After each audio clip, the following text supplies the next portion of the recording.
concept on your PE and sport course, I don't know, make it levers or injuries or conduct of performers, whatever you want. And have your students engage with that thing here, and again here, and again here, and again here, with the following feature, with the first time gap between the two quite short, the second time gap a bit longer, and the third time gap, really, I suppose, at least relatively speaking, quite long. You are going to achieve in that situation the spacing effect. And there's a couple of things we should know about the spacing effect. First of all, it is known as distributed. Why is my handwriting so small? It is known as distributed practice. So those of you that have taught a bit of skill acquisition in your time will know that distributed practice is, in essence, trial, break, and reflection for things like feedback. Trial, break. Trial, break, and then you might have some kind of assessment built into there as well.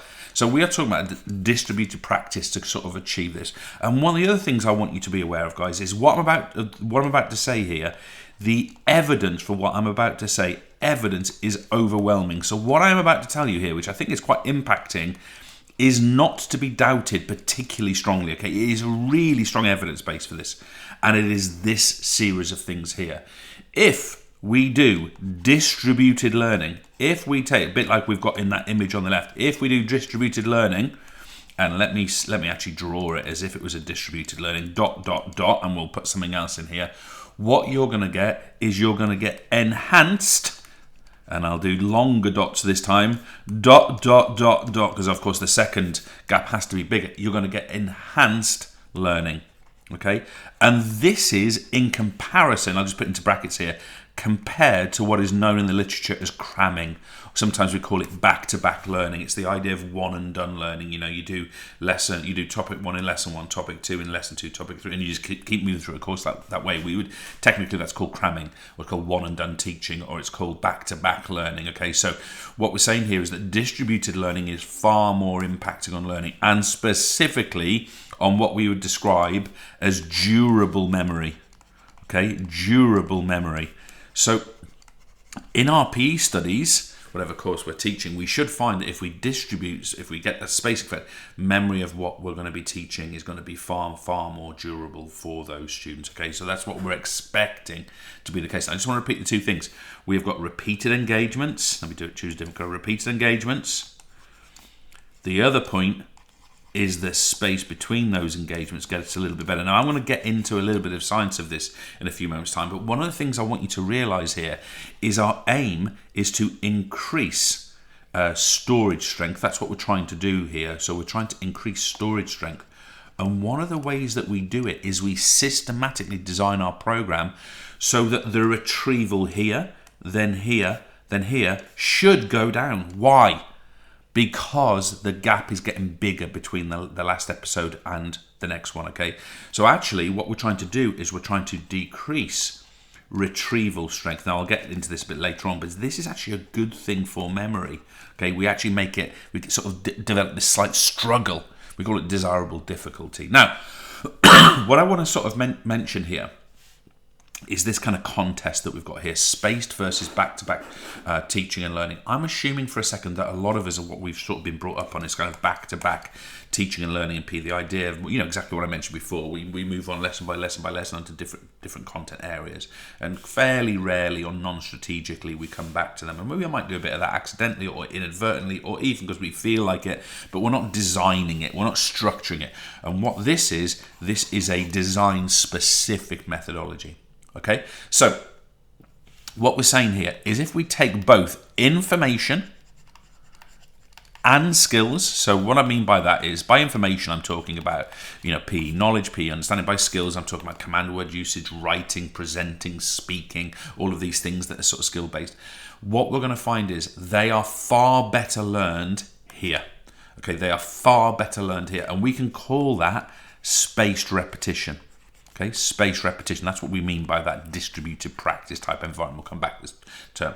And when we say it's better, it is in specific comparison in the research to back-to-back learning.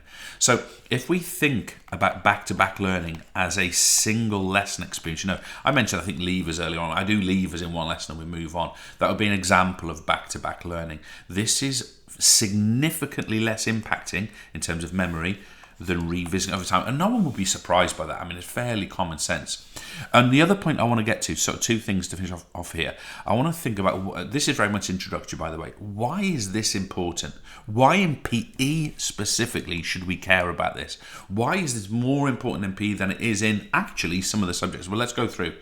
Yes, our PE students need to recall facts. I'm doing a sports history unit. I'm doing the biomechanics unit. I'm doing the GCSE PE course. I'm doing Cambridge National BTEC Sport. Kids need to remember stuff. No question about that. But this is the important thing.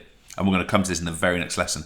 They also need to apply that learning to scenarios. Now, one of the things we know about spacing, this is actually introducing a term from a future lesson, it develops what we call encoding variability. And this is a really interesting construct because what it means is we don't just encode the actual facts, we encode the scenario. And that's a really important point, folks. Remember, encoding is just putting into the memory. So because we're an applied subject, spacing is particularly important to us. PE students need to learn complex ideas. Spacing is excellent for complex ideas. Why? Because we're causing a struggle when we do spacing. We're causing, what I said before, a decrease in retrieval strength. And we do that, by the way, by making the tasks slightly harder each time. Okay, so that you're building difficulty over time. Moreover, students need to perform extended writing in almost all PE and sport courses. And what we find here is this complex understanding really links to that, as does, folks, the idea of what I said before of skill development. And finally, folks, we've got the idea that PE students need to show higher mental functions. Now, again, this extended writing is an excellent example of that, but it's also to do with the kind of the breadth of learning, study, the paradigm shifts they have to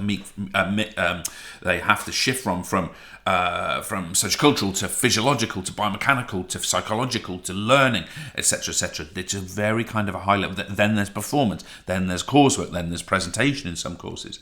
This is a high level performance. And why we think that massed practice, cramming, one and done, back-to-back teaching, why do we think it's not as impacting? Well, any improvement, and you might experience these guys, and I certainly have in my teaching career, we might feel after one lesson, yeah, they kind of got that today, tick, but that tick will turn into a crossover time. It's temporary. We've got a name for this: fleeting mastery. The mastery through one and done teaching, through cramming, through from mass practice is very fleeting. It's temporary. Guys, look at this word. Forget the word forgetting a second. Our courses, if we structure with one and done teaching, will cause forgetting by definition. It's a very natural process. It also means that we get inefficient use of lesson time. Why? Because we have to go back and recover lots of things. Why? Because the forgetting happens. It also means that when we get to kind of exam period, what one author referred to as silly season occurs, where we need extra time needed to teach again and again, revise this, oh my God, they haven't got it, we haven't got this pinned down, they're not ready. Sometimes call this silly season, or one author did. And that's the idea that you'll never feel like there's enough time. Why? Because mass practice is causing that forgetting. Okay, that's enough as an introduction. More detail, depth, and learning in the coming lessons.